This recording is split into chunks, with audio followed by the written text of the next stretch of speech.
Apple has just announced M2, their next generation system on a chip for the Mac.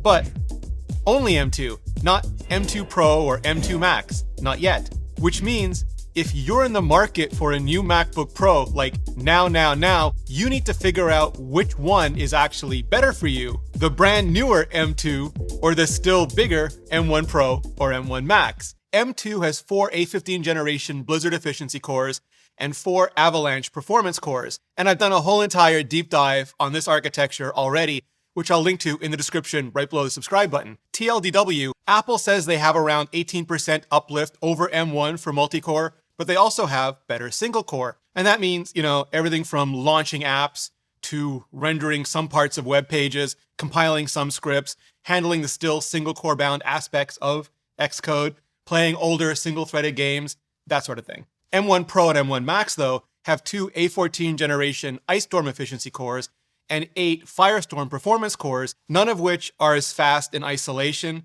but they are just vastly more of the performance cores, so it still wins all in, especially when you include the bigger thermal envelopes and the more robust cooling systems on M1 Pro and M1 Max, which let them run flat out for pretty much ever. And that can be really, really important if you're exporting or recording long videos, live streaming for hours and hours, gaming all day, compiling really big projects, basically anything that's going to require sustained performance for over 40 minutes or an hour. For GPU, M2 also has more powerful G14 graphics cores and more of them than M1 did, 10 total now. And that's enough to make them 35% faster than M1 on full draw. But M1 Pro goes up to 16 cores, and M1 Max goes up to 32 cores of G13 GPU.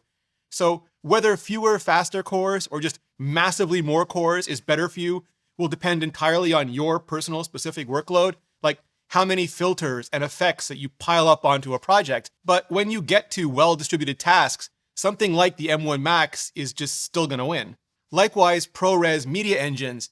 Now, this only applies if you work with ProRes video, of course, but if you do, where M1 had precisely 0 ProRes engines, M2 now has a half a one, basically enough for 2 streams of 8K and 11 streams of 4K compared to 4 streams of 8K and 20 streams of 4K on the M1 Pro.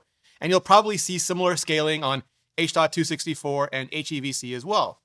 So if you're working on short, infrequent renders, they're all just so much better than Intel that it probably won't make a huge noticeable difference to you.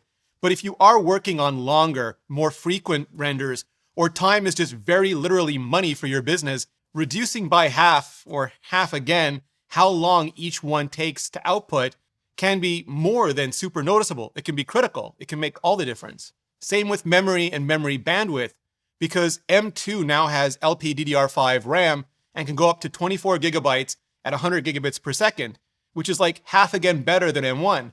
But M1 Pro and M1 Max, they were already LPDDR5 and can go to 32 gigabytes at 200 gigabits per second and 64 gigabytes at 400 gigabits per second, respectively. Ditto storage, where it's up to 2 terabytes on M2 and 8 terabytes on M1 Pro and M1 Max. And that means you can hold more big apps, projects, files, everything from plugins to polygons in memory and on disk at the same time, which, if that's your workflow, can be absolutely invaluable. Where M2 is almost completely uncontested, is Neural Engines. They all have 16 cores, but M2 has Apple's latest 5th generation ANE, where M1 Pro and M1 Max all have the previous 4th generation cores. And when you combine the faster, higher clocked new ANE cores with the updated matrix accelerators on the M2 CPU, only those massive amounts of GPU on the M1 Pro and M1 Max make a difference for mixed machine learning models anyway. Otherwise, for things like AI photo and video enhanced, M2 is just going to completely dominate. Also, battery life, where M2 will get you up to 20 hours over M1 Pro's up to 17 hours. And weight, where the 13-inch M2 is a half a pound lighter than the 14-inch M1 Pro or M1 Max, which is good. It's great because where M2 will hurt you is on the ports, because they can still only support a single external display, which continues to make some alpha nerds absolutely apoplectic. M1 Pro and M1 Max, by the starkest of contrasts, have 3 Thunderbolt 4 ports and an HDMI port for an almost obscene amount of external display support. Also an SD-XC card reader, a headphone jack on the proper side, and MagSafe for charging. Throw in that bigger up to 120 Hz mini LED high dynamic range display, and it's just perks on flex on perks if you're willing to pay the price. Because the 13-inch MacBook Pro will run you between $1,300 and $2,500, and the 14-inch M1 Pro starts at $2,000 and goes up to $5,500 if you M1 Max it just all the way up and out. So yes, external display and built-in HDR display aside, Apple has never made a better base model MacBook Pro than with the new M2. Faster, more memory, ProRes engines, and the battery life to beat. So if you can fit into it and it better fits your budget, it's there for you in a way that nothing has ever been before. But if you still need more and you can afford more, there's still nothing that can come close, can touch the M1 Pro and M1 Max MacBook Pros, at least for now. At least until you start working on future generations like M4 and M5, beginning with computer science, neural networks, machine learning, and algorithms from today's sponsor, Brilliant. Brilliant has a growing catalog of courses including math, physics, logic, science, quantum mechanics, game theory, and so much more, all specifically crafted to help you learn concepts by working through them yourself in visual, hands-on ways.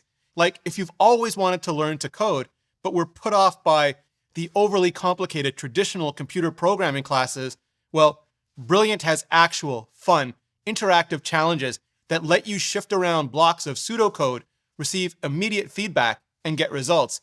Because here's the thing, here's the secret. Everyone, absolutely everyone starts somewhere, and you can get started right now, today, for free. Just visit brilliant.org/ReneRitchie or click on the link in the description, and the first 200 of you will get 20% off Brilliant's annual premium subscription. So just click the button on the screen or go to brilliant.org/ReneRitchie. Clicking on that button really helps out the channel, and so does hitting up this video for way more on M2 and everything that we have to look forward to with M2 Pro, Max, Ultra, and maybe, just maybe, Extreme. So hit up this video, and I'll see you there.